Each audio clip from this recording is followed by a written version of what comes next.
Okay, so I don't know how well this is gonna work because it's like 1 o'clock in the morning, but I haven't made a video in a very long time. I've been on testosterone for a year and 2 months, and everything's going good. I'm getting a lot of facial hair.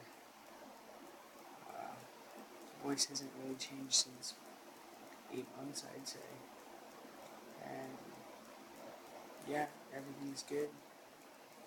Um,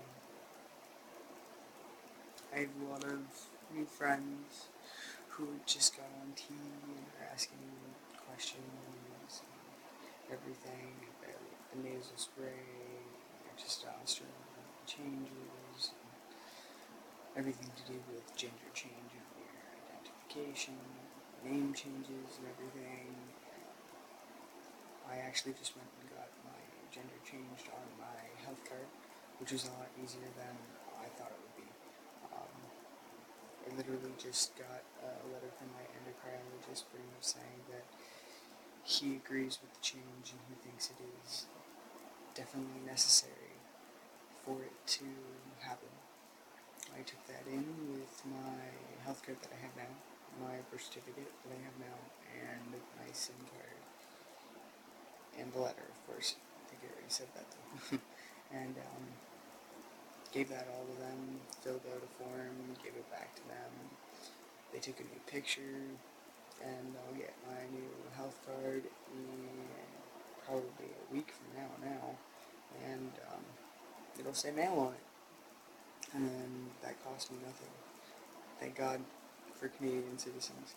Um, and then the health card is just going to cost $35, which is the cost to pretty much get a new one if you've lost it or whatever. You just got to fill out a certain form, and again, you're going to have to send in that form, which the health card place gets you back. I know that, I'm not sure, I haven't met a lot of Canadians in Ontario that are actually going through the change. I don't know if they just don't go on Facebook or any support groups, or if I'm just not finding any of them. But yeah, it was really hard for me to find out my information and how to do stuff. And now I'm looking into top surgery and that, and the only place that covers it in Canada is called CAMH.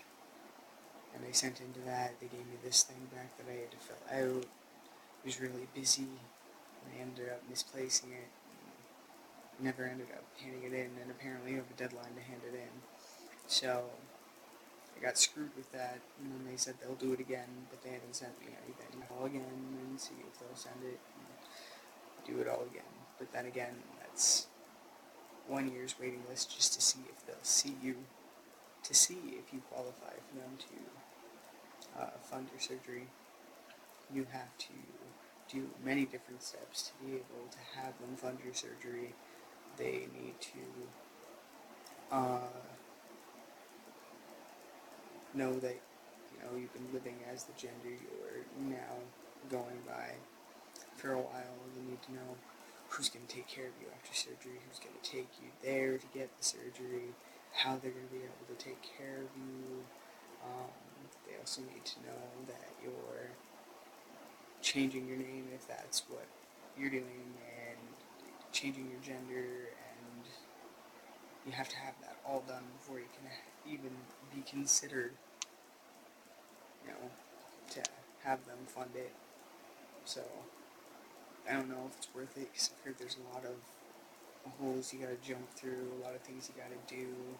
Sometimes they call you back for appointments, sometimes they take 2 to 4 to 5 months to send the results to your doctor, because they don't send them to you, they send them to your doctor, and then your doctor gets to tell you whether they fund you or not. And then it just seems like a whole lot of running around to actually have someone care enough to help. So I'm kind of iffy on that, because you never know what you could get. Someone who doesn't want to be there, having a bad day, who doesn't want to talk to you, kind of crap. And I'm not interested in the judgmental part of the whole thing. And so that's what I think about KMH. I might still try it. It's going to be a year before anything actually happens, and with the KMH anyways.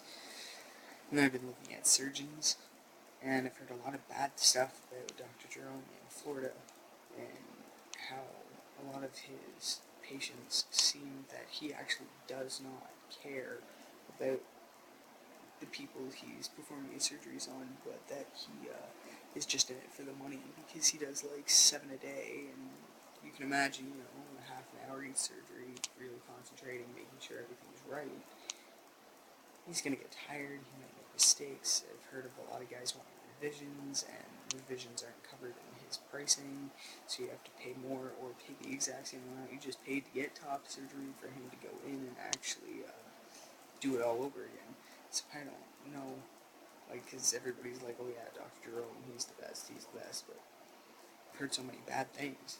And then there's a guy in Mississauga, in Toronto, and I've seen a few people that have gotten his work done, and apparently the staff is absolutely fantastic. They work with you if you're long distance. They help you out if you don't have a lot of funding. They have a hotel attached right to the area where they do your surgery, so it's cheaper if you stay there. They cut you deals here and there, and they do everything very professional. And the guys that I've seen that have his work done, they don't have a lot of scarring. The scarring seems to actually go away after like 6 months. He doesn't use drains. He has a way of closing it off from the inside, and then they check you before they let you go home to make sure you're not retaining any water or fluid in that area. And then if you're all good, they send you home, and a lot of the guys seem really pleased and very happy, and all the feeling comes back, all of the color and pigment comes back, and the scarring is very minimal, as long as, of course, you take care of it. You're not overworking yourself like any other surgery.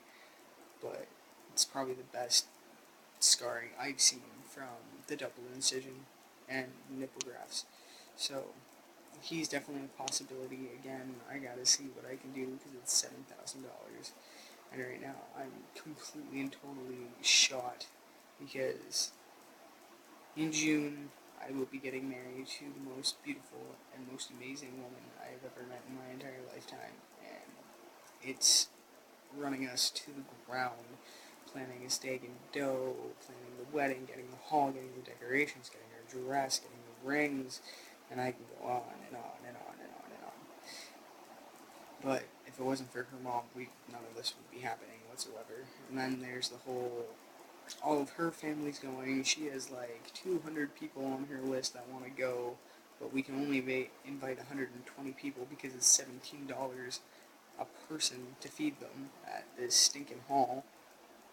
And all of them are pretty much on her side. There's not a lot of people from my family that are accepting of what I'm doing and how I'm living my life and who I'm deciding to spend it with. So I don't have a lot of people coming.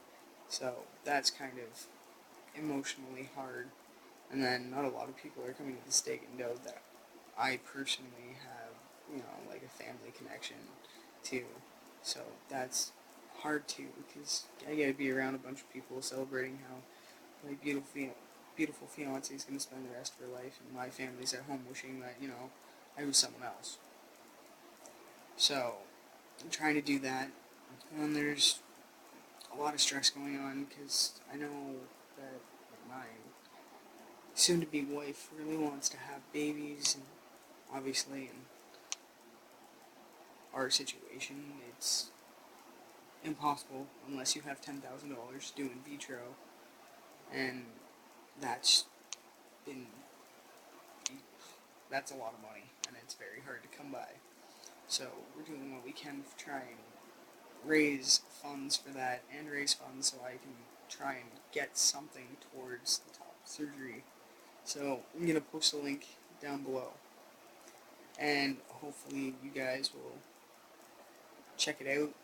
I don't care, 50 cents, $1, even just kind words and hopes that we can raise enough money to get all this done.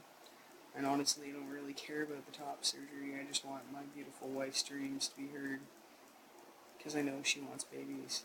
And I know that there's many trans guys out there that'll do anything for their women and absolutely want to have kids as well. I know that there's few who don't, and all power to you. But I do, and I know my wife does, and it's just hard. I also know that I don't have a lot of followers, and I don't have a lot of people who actually look at my videos, but I'm hoping that one person sees it, tells another, and then hopefully the word will get out and we can get some help to raise money. If not, it's all good. We'll get by. We'll do what we can. We've had a lot of bad luck in the last little bit.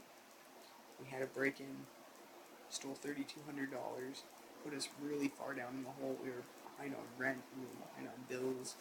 We had to scrounge together as much as we could to get everything paid, and then it was more stress put on the wedding and the steak and dough because we didn't have that money to put towards it. We had to use more money to pay back rent, to pay back bills, and we're still trying to get out of that hole. So we're doing our best to try and survive, but all in all, life is pretty good. You get through it, you got your ups, your downs, people who don't like you, people who do like you. Some of our family's coming around to see, okay, well, Casey, yeah, he's a guy. Because we've had a few that are like, oh yeah, she, and they met me as a guy. They were introduced to me as her boyfriend, and they still say the girl thing once they found out my situation. So we're trying to get past all that, but they're doing really good, which makes me happy. Apparently, having an M on your paper changes everybody's mind, which I think is retarded. It should be how you identify. I've had a lot of people come to me and go, how do you deal with your parents not accepting? How do you deal with this? How do you deal with that? I got lucky in that kind of situation. I was adopted by my aunt and uncle, and they do not accept it. But my biological mom is absolutely fantastic, and I have a wonderful relationship with her. She's coming to the wedding. She absolutely loves me. She won't call me her son, but I don't blame her. She's so used to calling me a girl. But she won't call me a girl in front of people. She calls me her kid, which is perfectly fine with me. Any way that she can handle it and deal with it, as long as she loves me for me, and she makes sure that I know that every step of the way. So, I should end my ramble. I know I'm not that informative, and I'm not that lovable guy that everybody wants to watch and show all their friends and all that, but I'm just hoping that, someone sees my video and they like it, and they comment, and they share, and so on and so forth. So, I won't bore you guys any longer. Thanks for watching if you do watch. Have a good day. Stay strong. Keep smiling. And remember, family's what you make of it, not what's handed to you. Bye.